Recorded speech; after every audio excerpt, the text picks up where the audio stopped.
All right, thanks everyone for joining us today. I think it's about time to get started. We'll let the rest of the folks kind of stream in, but wanted to go ahead and kick things off here. So my name is Mike Deck. I'm a Principal Solutions Architect at AWS. I'm going to be joined a little bit later by Daniel from Datadog to tell you about some of the stuff that they're building with some of the topics that we are going to discuss today.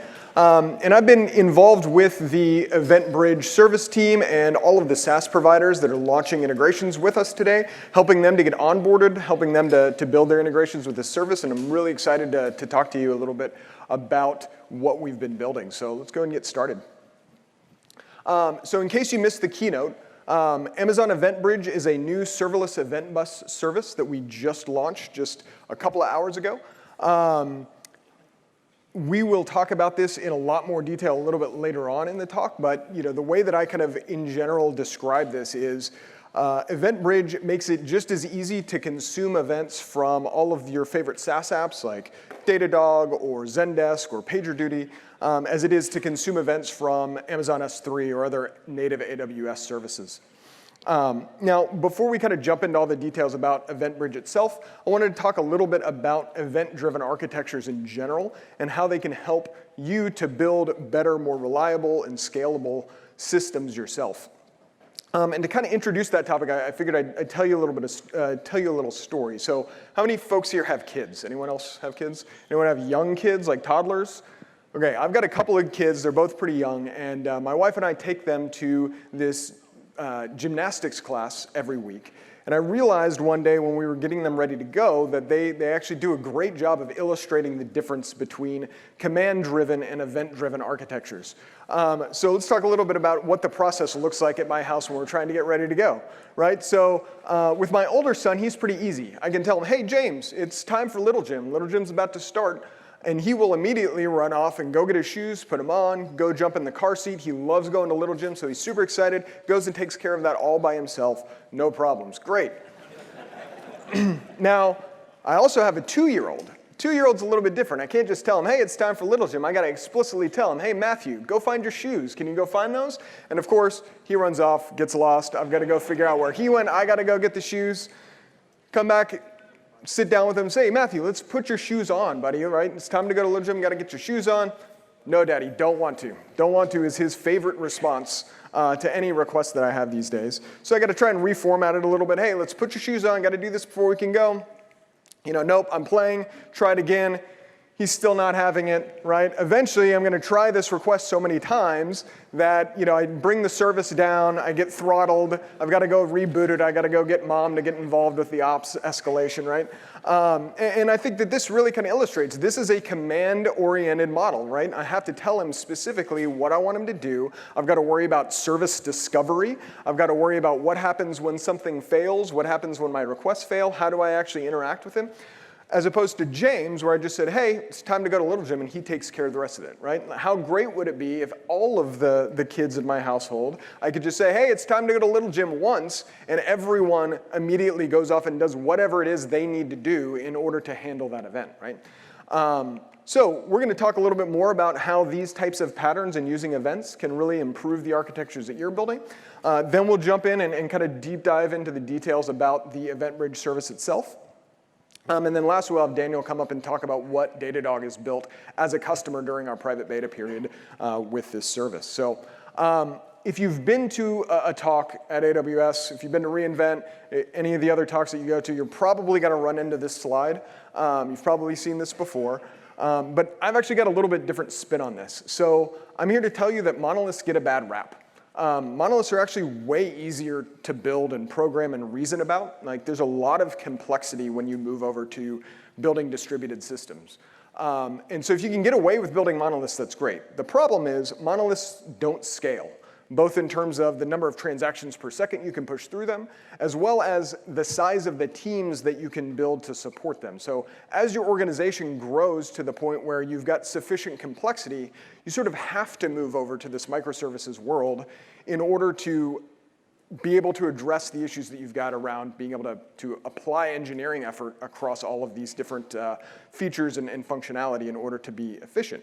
But what I think is important to recognize is that any of these new architectural paradigms we talk about, whether it's microservices or event-driven architectures, are really in service to these end goals, right? What we want to do is build new features and functionality that our customers actually care about and do it in a way that's reliable and resilient and scalable, and we want to be able to do it faster. So the rest of this talk is really about talking about how can we apply event-driven architectures to meet these kind of end goals, given the fact that we're forced out of this kind of comfortable, simple model where all of our data lives in one database and everything is in the same memory space, into this much more sort of complex and interesting distributed model of microservices.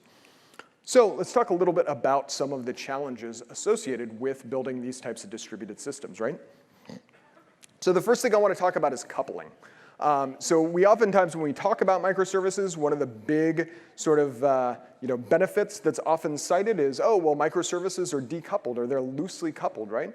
But it's important to recognize that any time you have two systems communicating with one another, there is some degree of coupling happening there. And you need to understand sort of the subtleties of what that style of coupling that you've designed in there, the ramifications of that sort of long-term for the health of your system. So we can take a look at a super simple synchronous API. We've all built these 100 times, I'm sure, right? Client comes in, says, hey, I want a new order. The order service then has to go and talk to some other service, like an invoice service, say, hey, can you create a new invoice for me? It waits to get that response back, and then it responds to the client, right? Super easy, and this works great when you've got a really simple, easy architecture like this. But as we continue to grow this system, as we continue to add more complexity to it, you start to run into this problem where now the order service is taking on more and more complexity of all of these other endpoints that it needs to talk to, right? It's got to bundle in the SDKs for each one of these different services. It needs to understand what are the failure and retry semantics as it communicates with each other. It's got to do service discovery across all of these endpoints that it needs to communicate with.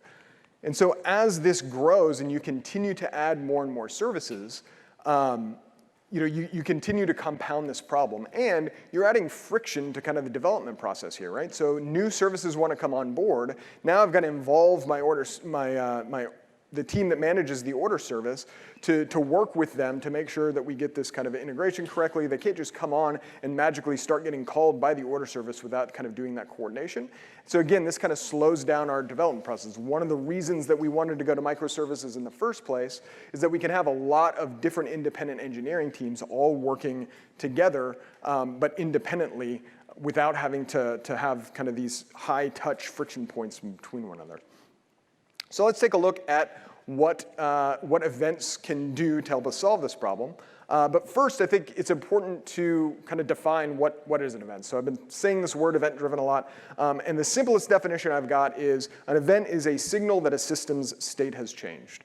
And I don't think it's terribly useful to get into a big sort of philosophical argument about the semantics of what is or is not an event.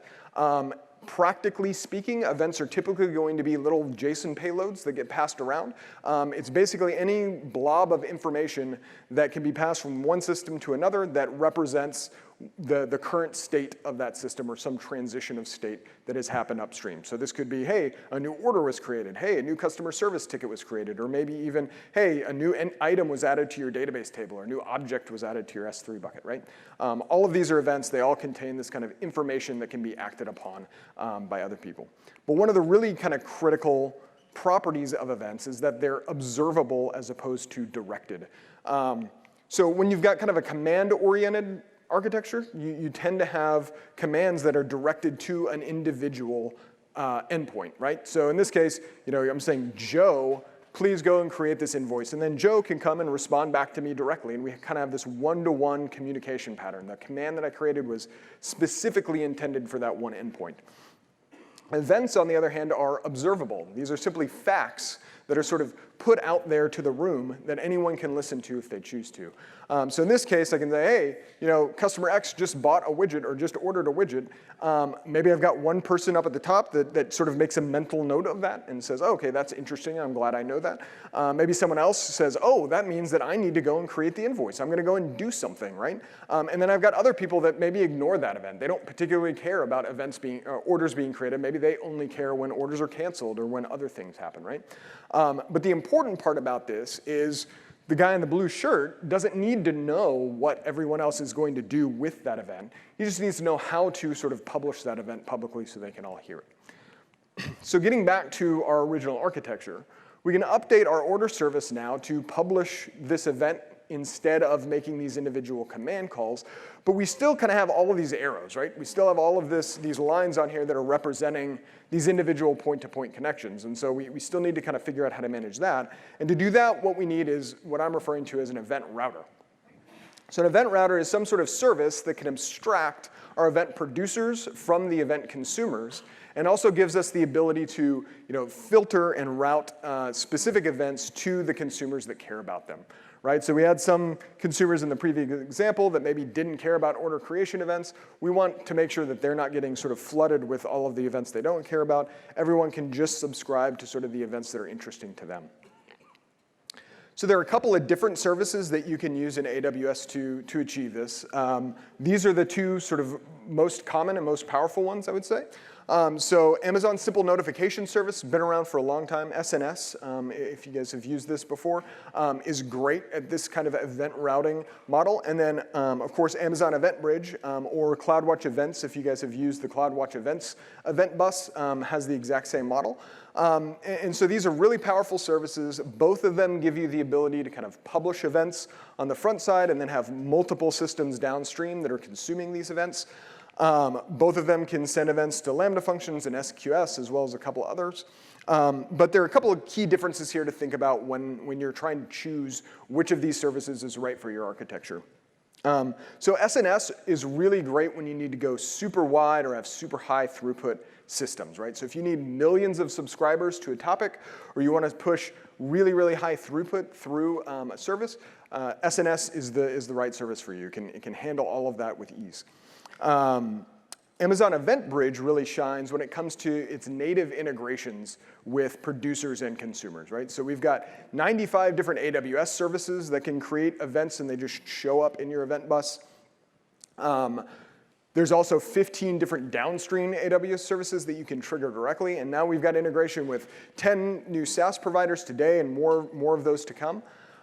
So EventBridge gives you this really powerful mechanism where you can connect these event producers to various event consumers. You can even add in simple transformational logic inside of the event bus itself.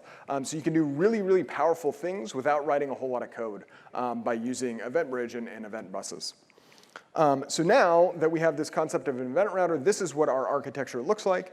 And the great thing here is now we've broken this coupling between the order service and all of these downstream services. So now the order service doesn't need to do service discovery across all of these. It doesn't need to embed the SDK for all of these other APIs.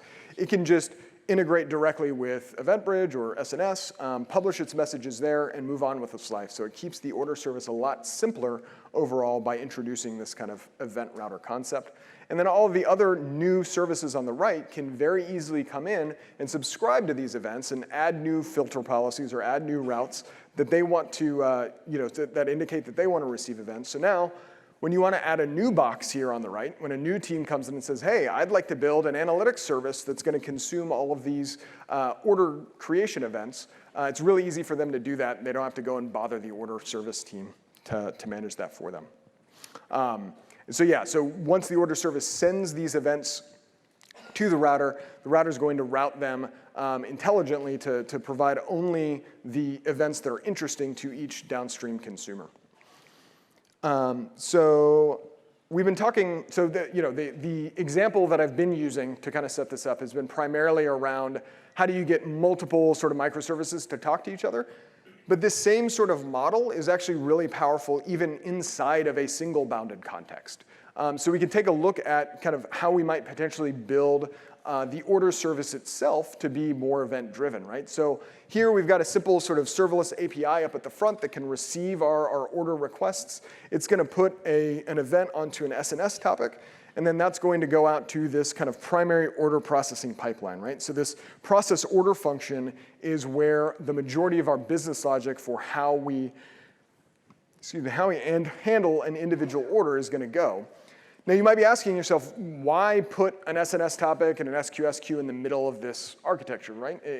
It seems like it would be a lot easier if I just had this front-end Lambda function take care of that, all of that business logic directly. But what this allows us to do is start to add additional components to the service in a really nice kind of decoupled, independent way.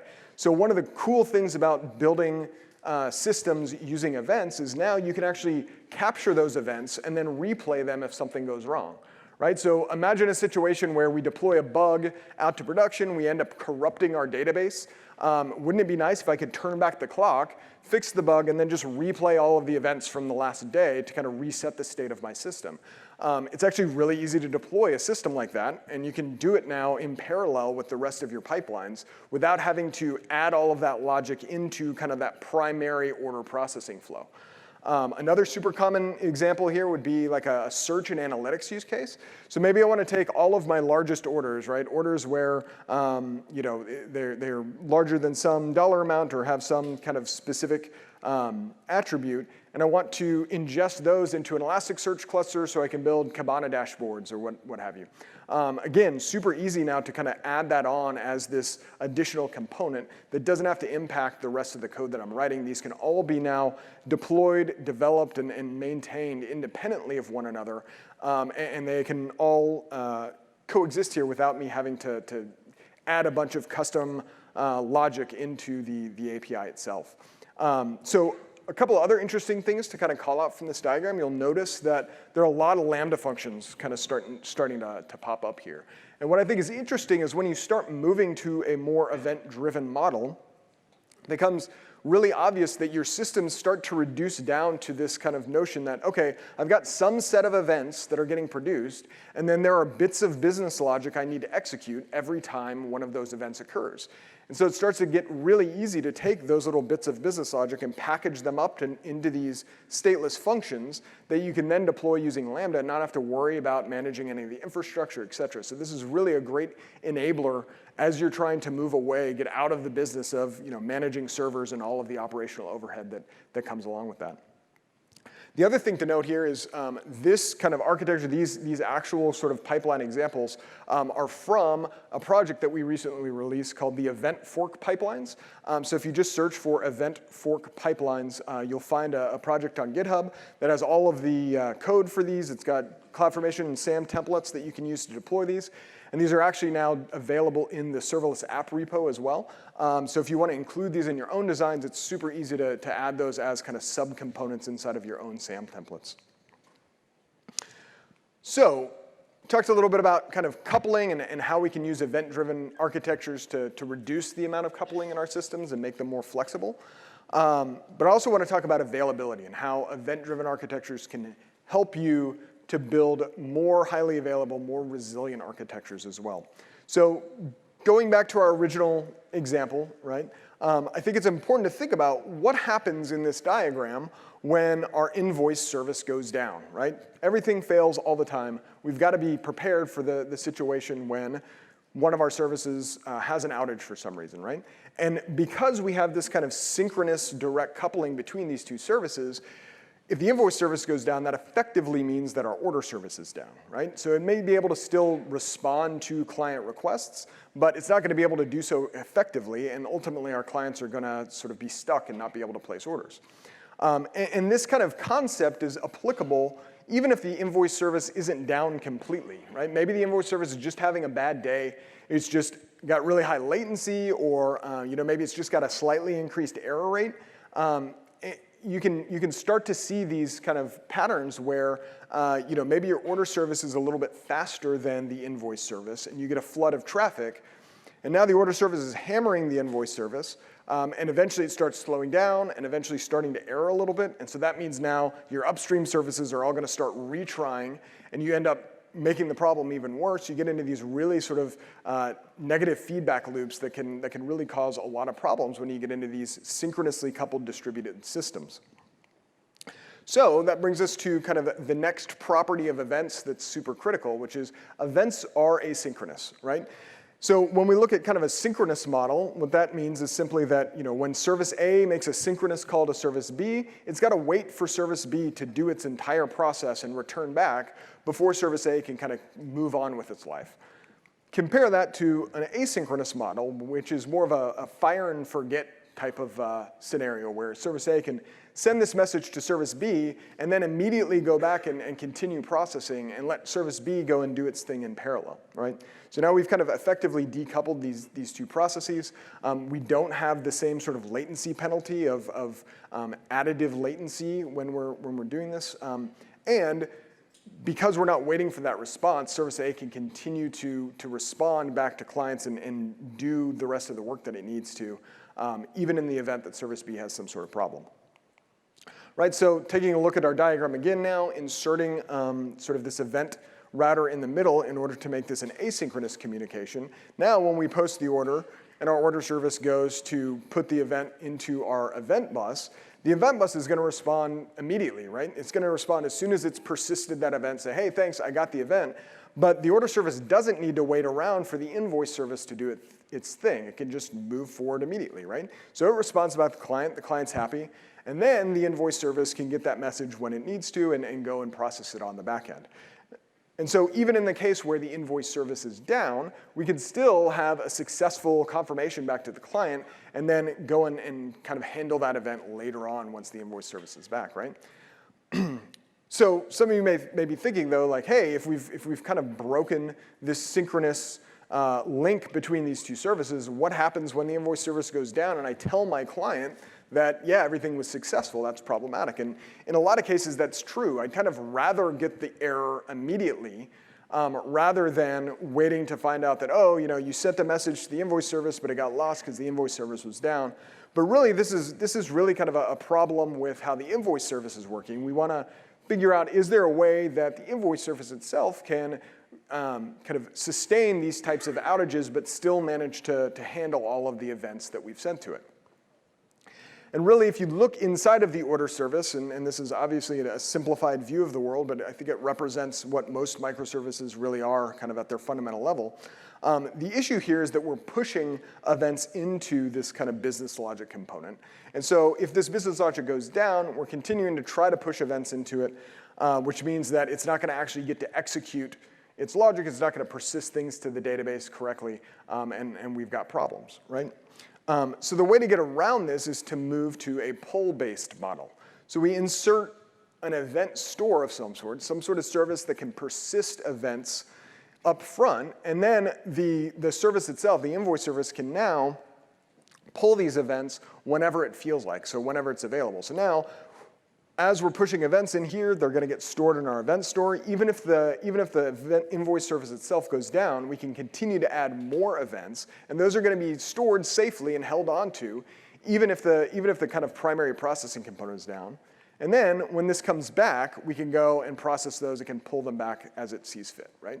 And one of the great things about this too is it allows you to kind of buffer messages in the event that, again, we get one of those big spikes in traffic and the invoice service is running a little slow that day. Well, now this gives us a nice way to kind of buffer these messages and handle them at the speed that it feels is appropriate. So you don't end up with this sort of retry storm where all of these services are kind of hitting you over and over again because you're saying, hey, please, I'm under too much load. I can't handle this traffic. People are just going to continue to retry. Well, here you've got sort of a buffer out in front where even if you're in a degraded capacity, you can sort of handle messages as quickly as is appropriate for you at that time. So looking again at kind of the AWS services you can use in this type of model, the two kind of big ones here would be Amazon Simple Queue Service, or SQS, as well as Amazon Kinesis. So comparing these have some more significant differences, I think, than the last slide that we looked at. So Kinesis is really interesting because you can actually have multiple consumers for a single stream. So it kind of gives you some of those features around being able to fan out and do kind of those event routing types of pieces inside of this service. It also gives you kind of out-of-the-box well-ordered stream semantics. So if message ordering ends up being really important for your service, which ideally you should try to design as much as possible services that are kind of agnostic to the message ordering, but in some cases you need that. And Kinesis gives you kind of that well-ordered messaging out of the box. SQS can also provide well-ordered messaging using what are called FIFO queues, but when you use general queues, there aren't kind of guarantees around that. But what's great about standard SQS queues is that you don't have to worry about scaling at all. So it's fully managed. There's no concept of setting kind of any capacity. You just send messages to it. You can send as many messages as you want, right? You virtually unlimited amount of scale that you can achieve with a single SQS queue, and makes it really, really easy just to put these into your architecture and then use that as this kind of durable event store that you can use to buffer messages as needed throughout that kind of process. So now the kind of final architecture that we've arrived at. We've got EventBridge, which is serving as our event router, and then we've got an SQS queue that belongs to the invoice service as our event store that's going to help kind of provide this resiliency of this architecture. And so this can be extended out as you fan out, as you've got multiple microservices that you're integrating with. Each one of them can have their own queue, and you can route these messages to these queues directly. And so this ends up providing you with this really nice, robust architecture. Any one of these components can fail independently and not have any impact on anyone else, right? So we've got this really nice kind of property now where yeah, the system itself is much, much more resilient to failure, and a single kind of outage is not going to propagate through the rest of the system. So we can go in, we can recover from that failure in the invoice service. The invoice service can come back, process its backlog of events, and then kind of move on. So up until now, I've been talking a lot about these sort of hypothetical services that you own, right? So in all my examples, I'm assuming that you own the order service and you can update it so that it's talking now to EventBridge instead of making these direct API calls. But what I find when I talk to customers these days is more and more customers are relying on SaaS applications as major components within their enterprise architecture. So there's a lot of really kind of critical business workflows that are getting managed inside of SaaS applications, whether it's a CRM or an identity management solution or a monitoring platform. Customers are more and more kind of using these managed services that they don't necessarily control directly. So the question becomes, how do we take all of these really rich kind of data sources and events that exist within these SaaS applications and get them into our environment so that we can kind of kick off all of these great event-driven workflows that I've been talking about?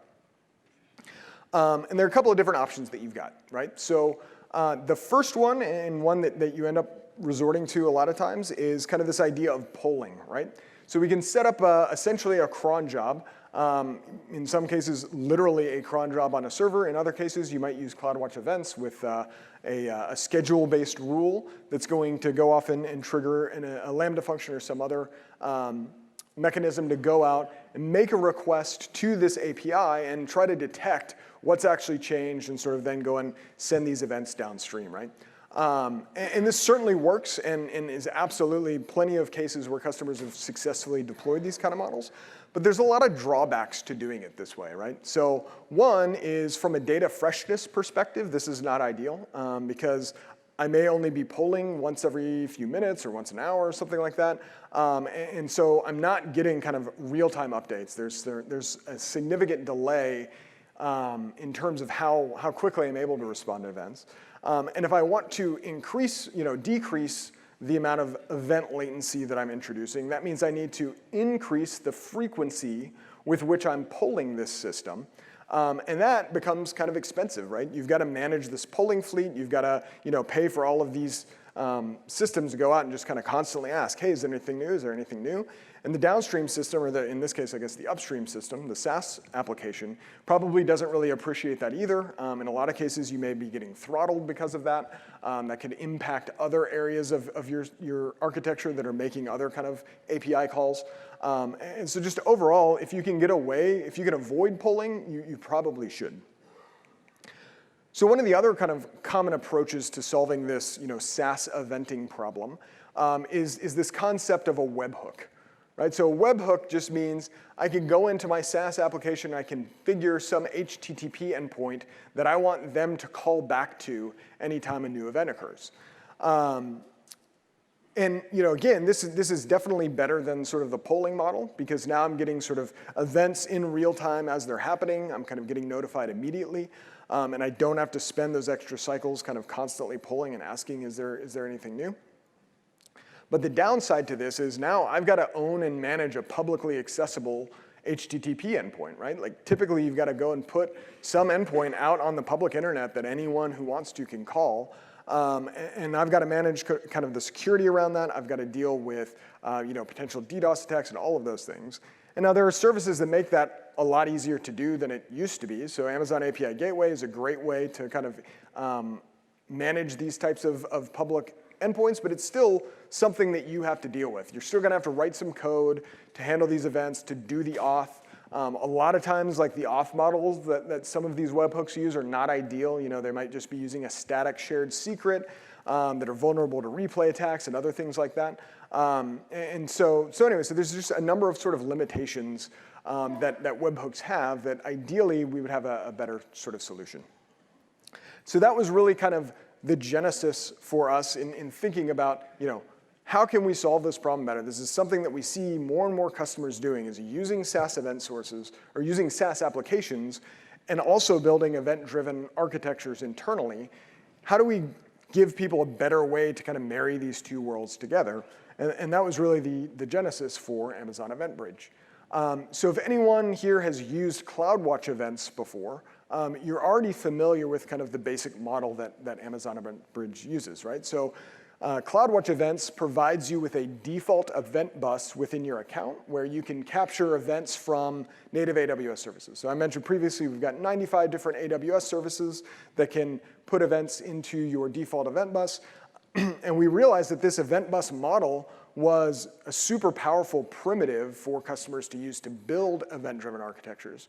So we kind of extended that API, added this new facility for SaaS providers to integrate directly with the service, and that is what we're releasing now as Amazon EventBridge. So when you go and start playing with this, you'll see that the actual API endpoint itself is the same one as CloudWatch Events. If you go into the Amazon EventBridge console, you'll see your default event bus there, but you'll also now be able to create custom event buses that allow you to integrate with these native SaaS providers, as well as build your own kind of custom applications and event routing. And you can do all of that without having to write a bunch of custom code.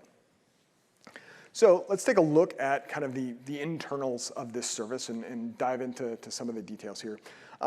So this is kind of a high-level, conceptual view of how EventBridge works. It all starts out on the left side with event sources, right? So as I mentioned, we've got a number of native AWS services.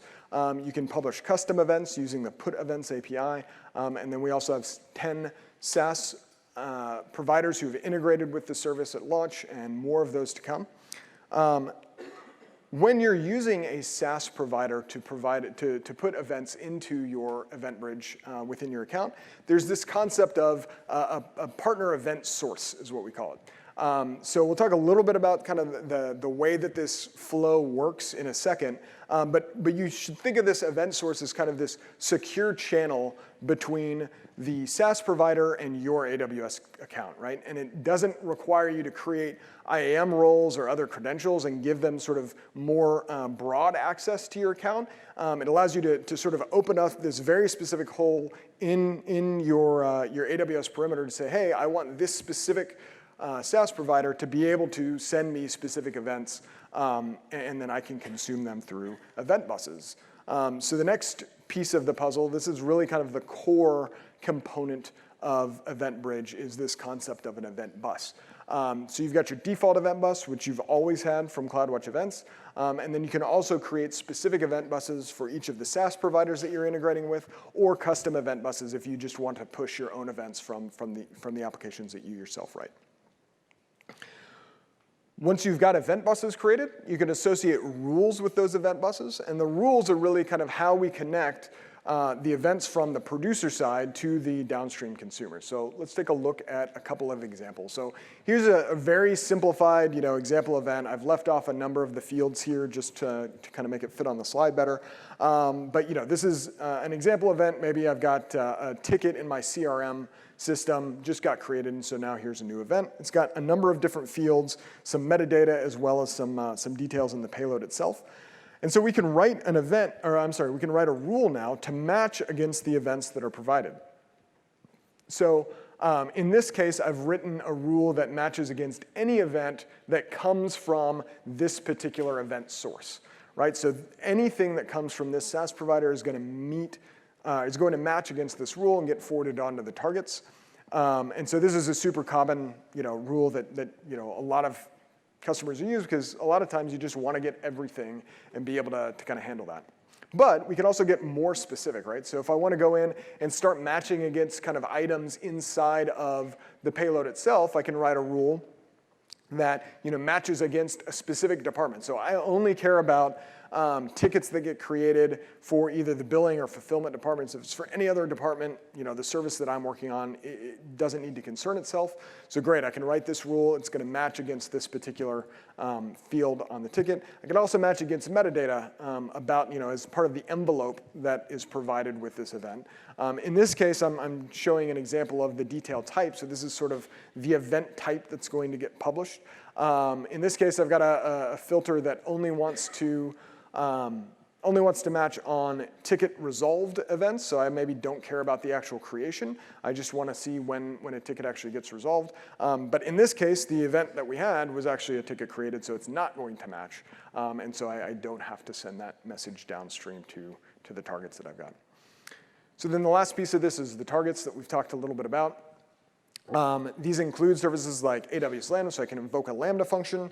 I can put records onto a Kinesis stream or into a Firehose. That's a really powerful model here, is using something like Kinesis Firehose to load data into a data lake or other kind of analytics application. I can kick off step function workflows, which is super common, right? So every time a new ticket gets created in my CRM, I want to go and kick off some other downstream workflow, and I'm going to orchestrate that using step functions.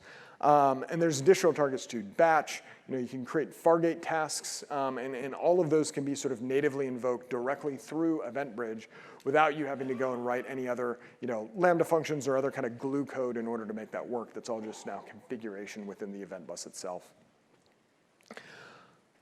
So talking a little bit about the SaaS providers that we have integrations with today. So we've got 10 partners that we're launching with today.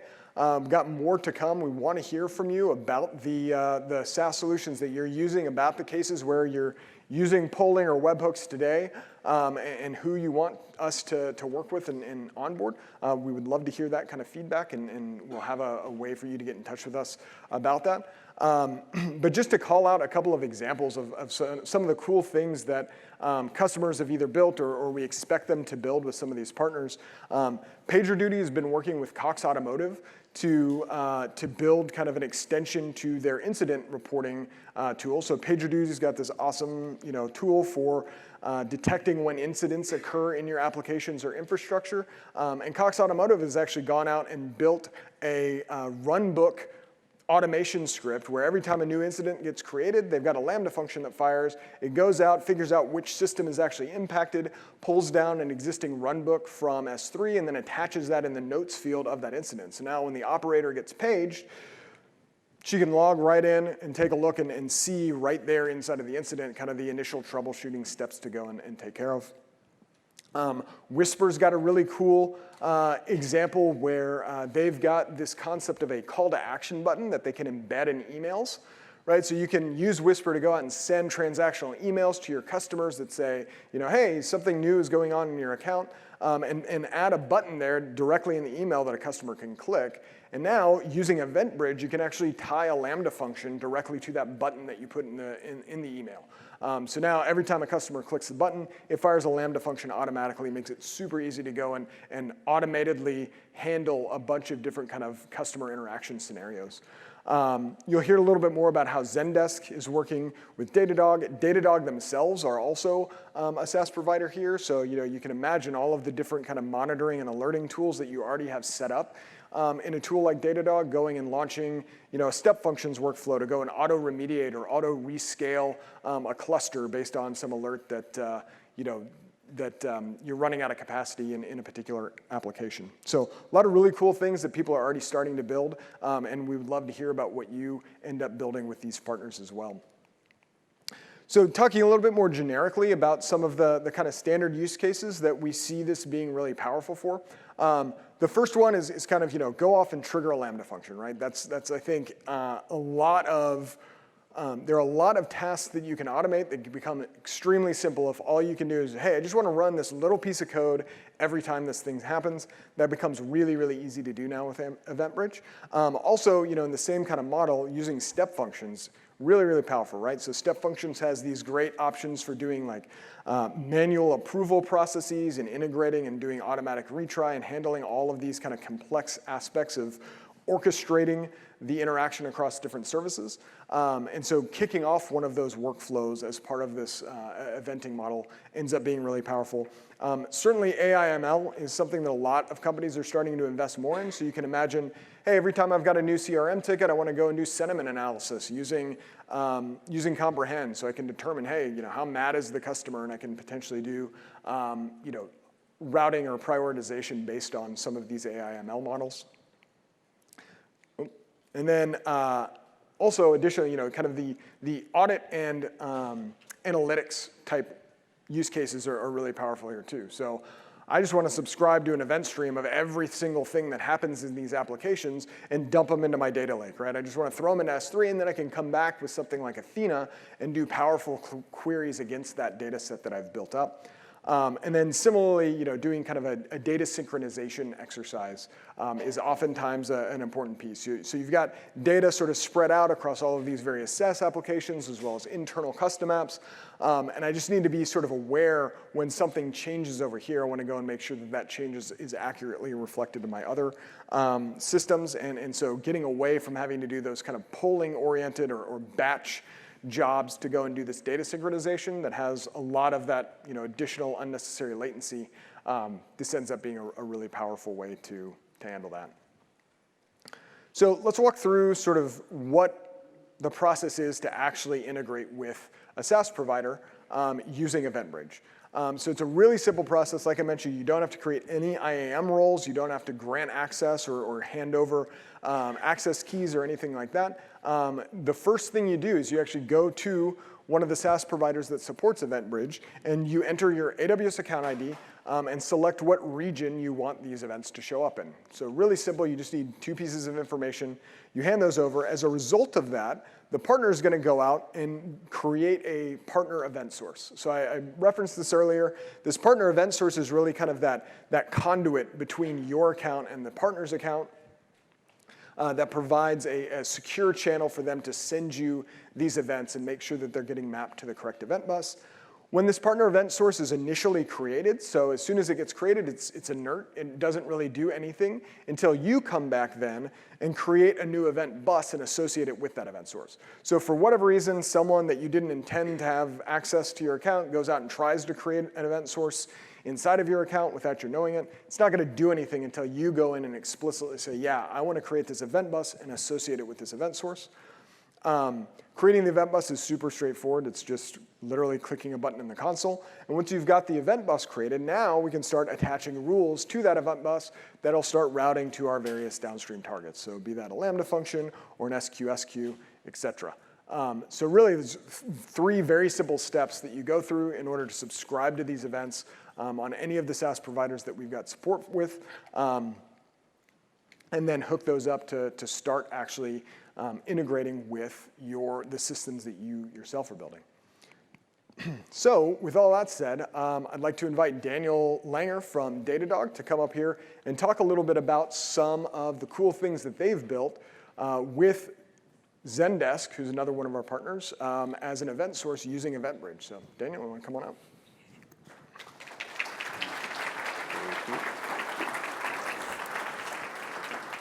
Cool. Thank you, Mike.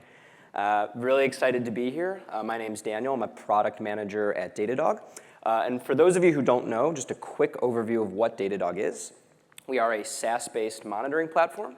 So we'll collect metrics from your infrastructure and underlying systems, from your applications and traces, as well as log analytics, right? We'll bring them all in one place so you can have full visibility and observability into your environment.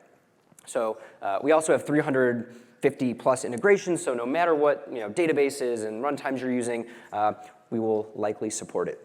And we're getting pretty big these days. We have over 8,000 customers, and we're handling trillions and trillions of data points per day. So we're built for scale. And at Datadog, we are a customer of Zendesk. And again, for those of you who aren't familiar with Zendesk, they are a cloud-based customer support and engagement platform. They have a variety of products for ticketing, chat, email, and we use a variety of these at Datadog.